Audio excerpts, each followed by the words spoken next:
we are going to change how Bajans interact with their society. Not with the technology. The technology is simply a tool. But at the end of the day, it is the purpose of the tool that matters. You have seen today that we have developed in this country through these brilliant young Barbadians and with the guidance of Mr. Duan, a tool that makes the Office of Citizen Engagement and Media Relations more responsive and more capable of meeting the needs and expectations of citizens where they are and not where we want them to be. The young lady probably just took 2 shots of the 2 potholes by her, but if I am to believe every Bajan, there are a lot more shots that she can take of potholes.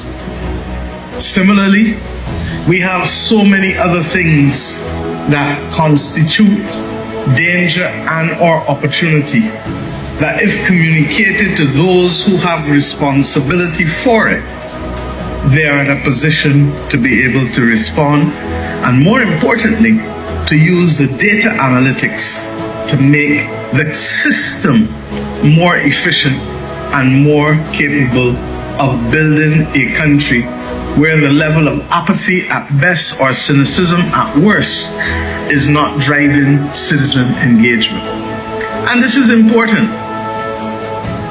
We have not only been elected to do the big transformational things, but also the small things that irritate people. And it is for that reason that the government has invested in this partnership. I have every confidence that once Bajans adopt this, it is not only going to help them see matters resolved in their communities, but it will help the efficiency of government and, more importantly, the office of citizenship in the country. Let us use PEALLY for the good. Let us ask PEALLY. Let us tell PEALLY.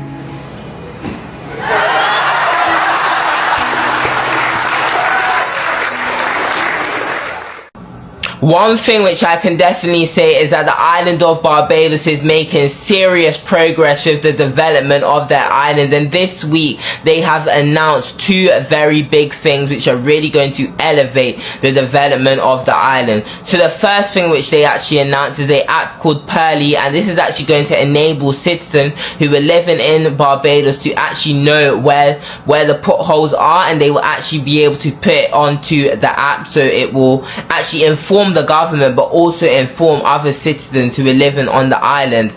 And the second app they have actually done too is that a bus time app, so it's actually going to make it easier for commuters going around the island in Barbados to know when the buses are coming. And also this actually might drive more people to be able to start using public transport especially.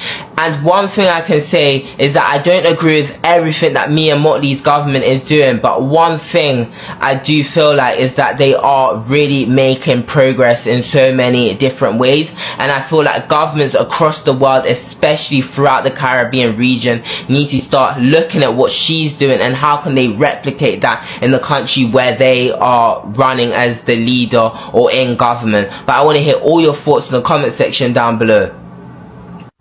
Residents of Barbados soon will have the ability to report potholes and also outages on a new app. This app will give the residents the ability to report any water outage, power outage, and even any garbage collection concern. This report will be sent directly to the government agency to address immediately. So whoever, whether Minister of Road Works, Minister of Water, whatever they call their thing there, it will go directly to their office and they have to address it immediately. Ain't that fabulous? Oh, to be a Bajan. What a fabulous Prime Minister. I just love it there in Barbados. I'm not sure if you guys remember when I recently made a video about how Barbados is introducing a new digital payment system called BIMPay, and it's actually been launched today, and it actually shows how Barbados is moving towards a more digitalized world and also digital transformation, and other Caribbean islands could also potentially follow, and we could actually see a cashless society in Barbados happening within the 21st century. BIMPay will be connected to your wallet, and it's set to basically change the way how people will be able to pay. But I want to hear all your thoughts in the comment section down below, and do you think other Caribbean islands are also going to do this? Modernization will reach to everyday tools to government too. We are upgrading the public service communications infrastructure, which includes the email system, and we'll be rolling out new productivity and collaboration tools across government. This may sound like small things, Madam Speaker, but they're not. They let our public servants communicate more efficiently, collaborate more effectively, cut the administrative delays, and deliver service to the citizens and businesses who depend on them. And to the heart of this, Madam Speaker, will be a secure national ID card. Today, providing who you are to your own government too often means carrying stack of documents from one office to the next, verifying yourself over and over again. A national ID card will change that. A trusted and secure credential. You're never going to believe this, guys. Barbados now has an app called the PEALLY Barbados app. You can send reports about potholes, you can track buses, you can do this, you can do that. I am so stoked. I'm not even in Barbados right now, but I was so compelled to download the app. I changed my app store details. I was compelled to download the app. I had to download the app. I'm going to show you some of the one or two of the things that is inside this app. And let me tell you, this thing, oh Lord, here we go. I am so proud of you, Barbados. Look, PEALLY Barbados app in the App Store. It's a first. So you can see it says here, good evening, welcome to PEALLY. Well, it doesn't really say it like that, but you know what I mean. The main feature for me in this app, I'm going to show you right now. We are going to track live buses. Can you absolutely believe that? Are you making sport? No, I am not making sport. Here we go. Click on buses. Clearly, I'm not currently on the island of Barbados, so it's picking up my GPS for being in London. I am now going to track a live bunch of buses. Look at that. Look at them buses. Wow. Are you making sport? Them is real buses? Yes, they are real buses, and they are moving. Let's take a look at one of them. Right, let's pick any one of these buses right now. That's probably moving. Let me just pick this one up here in the countryside, all the way up here in St. James. We're that in St. James, or? Yeah, St. Thomas, man. Okay, here we go. So we click on that. Okay, that one's not moving, so I can't track it. Let's click on the next. Oh, it's just started moving. Right, here we go. Track. Look at that, people. Look at that. Look, the fella drove off the road there. Hold on, skipper. Right. Oh, he got. Oh, look, he back. Look at that, Barbados. We're tracking the bus. Okay, it's moving slightly sideways. I don't know where he's going or how he's driving, but it's working. I did it earlier and it was perfect. It's tracking the bus. No more anxiety about not knowing where your bus is or if there is a bus at all. You can now track your buses on the app. Yeah, let's go and track another bus. Let's see all the look. Let's track all the live buses. Let's try this green one here. Does it mean it's moving? Right, maybe not. Let's try the blue one. Track it. Look at that. Look at that. He's on Highway 4. Oh, he disappeared. Big man, where you gone? I am so proud of you, Barbados. I am so proud of you, Mia. I am so proud of the government of Barbados. Track this bus. Look at that. Look at that. We're able to see exactly where the bus is. So there's no rushing out to the bus stop to stand there and wait for an hour, 2 hours. When you know your bus is coming, you come out your house in time to catch the bus. This is absolutely a game changer for the island of Barbados and for the inhabitants of Barbados. I am absolutely so stoked. Look at all of these buses. You look at Folkestone bus here, right? 59, Route 59. The bus looked like it moving. All right, let's track it then. Would you look at that? Would you look at that? Well, it started probably some or person getting up, but where the bus gone now? Man, that fella quick, yeah. It's a game changer for Barbados. I am so proud. I am so proud of the island of Barbados. I bet you lot didn't know that Barbados is set to introduce a digital payment system called BIM Pay, which is going to be handled by the central bank and will also be linked to your phone and from your phone to your wallet, which is on your phone. So it really just goes to show how things are really starting to change in Barbados. So with this new system, it's going to make transactions between businesses handling money to happen within seconds, and you will have 24-hour access. Also, if you're going on one of the public buses, such as the reggae buses, you can pay on your phone using the wallet, and it's just going to be nice, quick, and simple.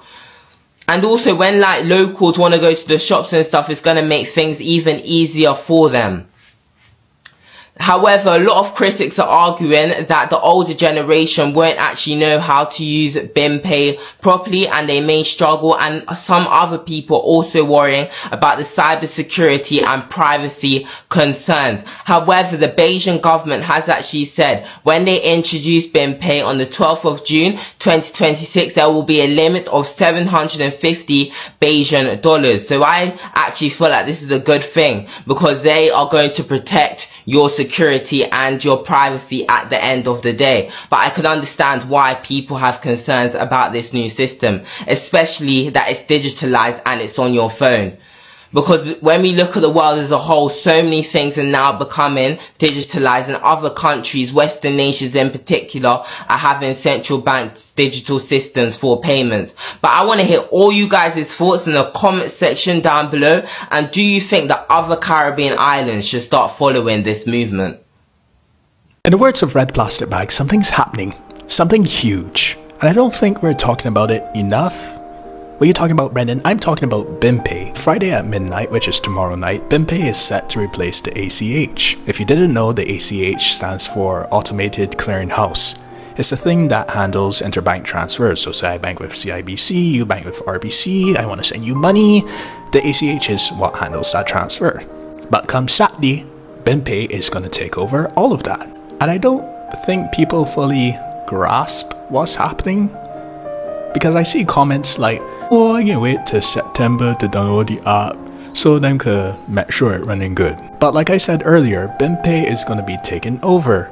So whether you download the app or not, you're still going to be using BIM Pay. Since its launch in March, it's been mainly marketed as a way for everyone to conveniently pay each other. But I have two hopes for BIM Pay.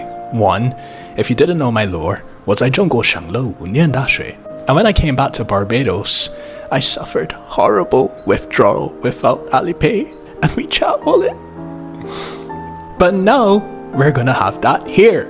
And one thing that Alipay did that I really liked was that at the end of the year, it would do this Spotify wrapped thing with your expenses.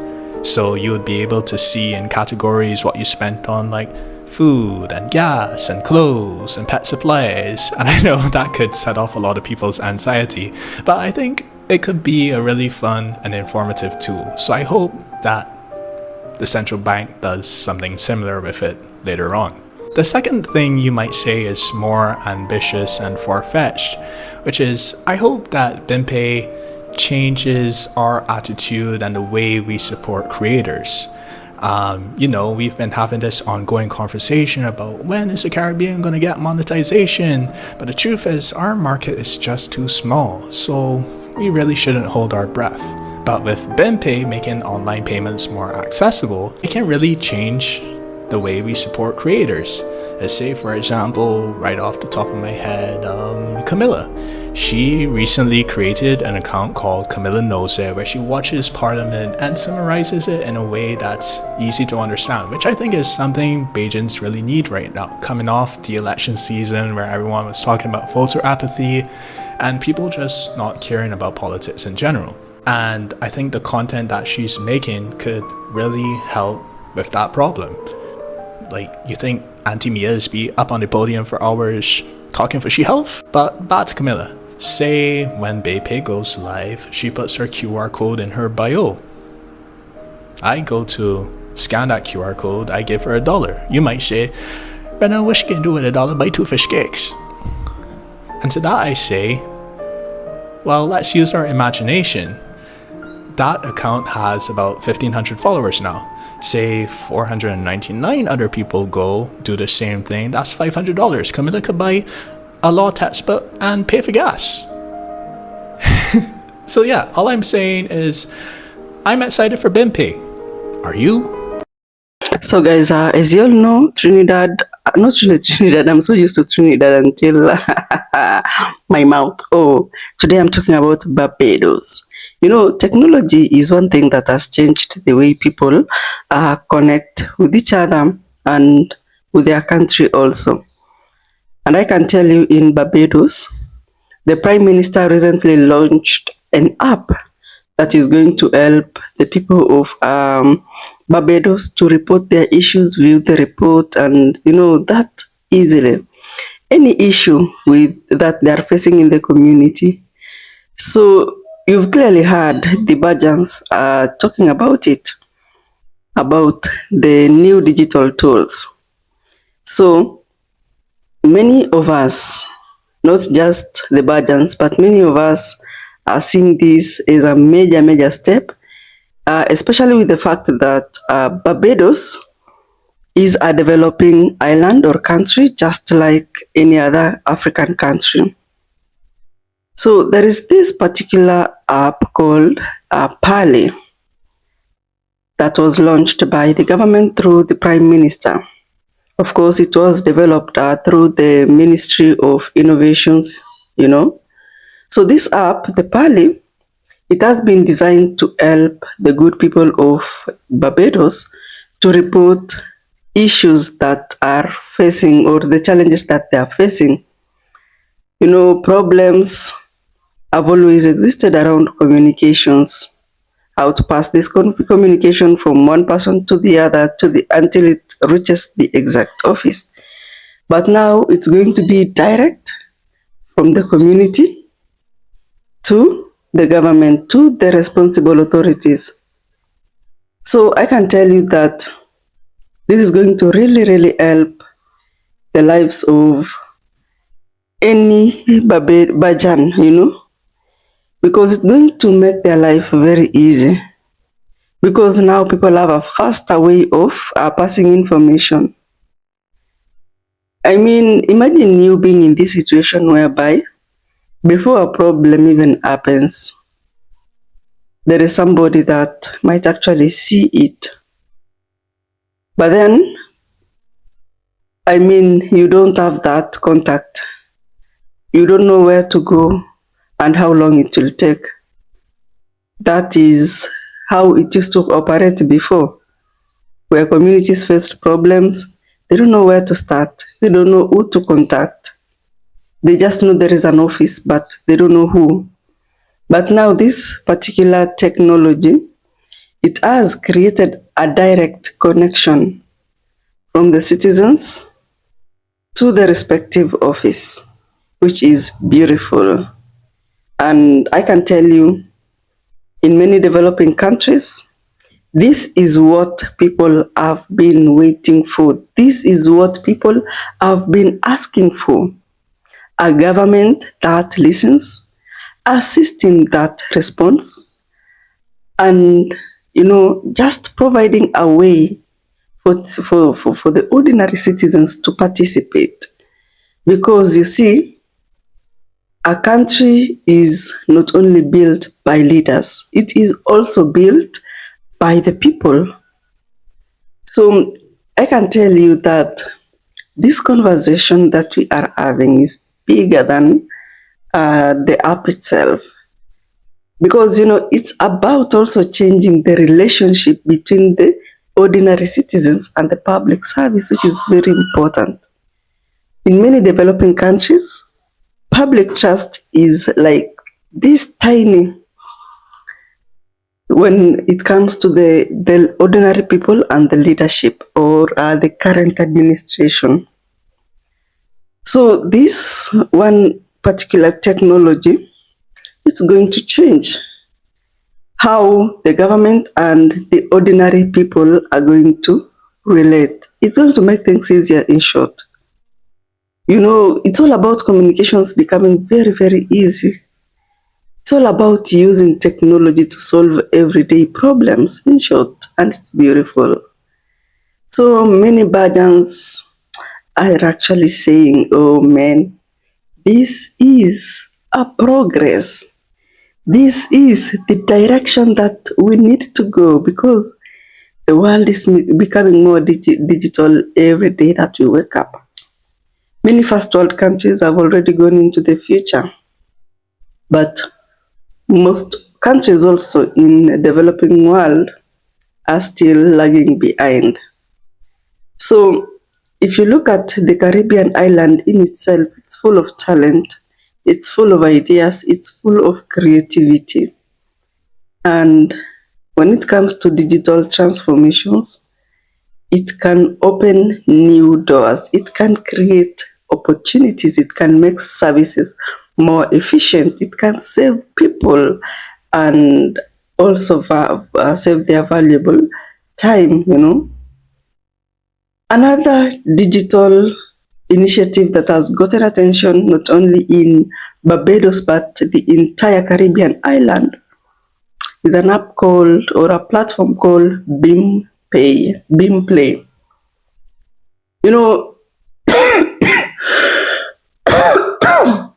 With these particular platforms or technology, it's a clear move that shows that Barbados is actually exploring new ways to connect to the people through technology. A more modern Barbados, a more connected Barbados, and a Barbados that is ready for the future. For the young people, the technology industry is already part of their everyday life. They are mostly on phones, on apps, on online services, on digital communications. So bringing more services into that space makes really sense, because they already understand how to operate it. Unlike our parents who never even got the opportunity to use these particular platforms.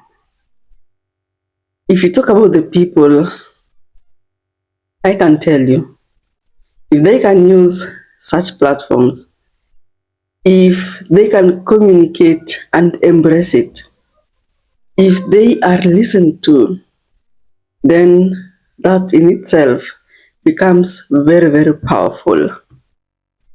I want you to be in this position whereby you try to imagine a future where the people can easily report issues. They can easily track updates. They can easily access services. Government services. They can easily get information without any necessary delay. That is the vision that everybody wants. Every new system, takes time. And people will eventually have questions. People will need support. But every major change starts somewhere just within the country. So Barbados is showing us something very important. That, number one, innovation is not just for the big countries, for the first world countries, no. Even the small nations, they can lead. Even small nations can create and can adapt, And this is why many Bajans are really proud, because this Technological transformation represents a move towards a smarter society and a more connected society. A society whereby the ordinary people have a stronger voice. This is what even the Trinis are fighting for. It's already in Barbados. Guys, the future is digital, by the way. And that future is coming closer, closer, closer. Barbados has already taken its first step. They are ready. So this is not just about an app. It's about a mindset also. A mindset of improvement, of progress. A mindset that says we can actually be better. We can build better. That is the positive mindset. And as Barbados continues with this digital journey, they have a very simple hope. Better communication between them and the government, better services from the government, better experiences for the government. And I can tell you, through this, trust is going to be built. Because at the end of the day, technology is that one valuable item that helps improves people's life. And if these new platforms help the good people of Barbados feel more connected to their country, that is a step worth celebrating. Thank you, my good people. If you watched this particular video up to this point, I do appreciate your presence. I'll see you in the next video.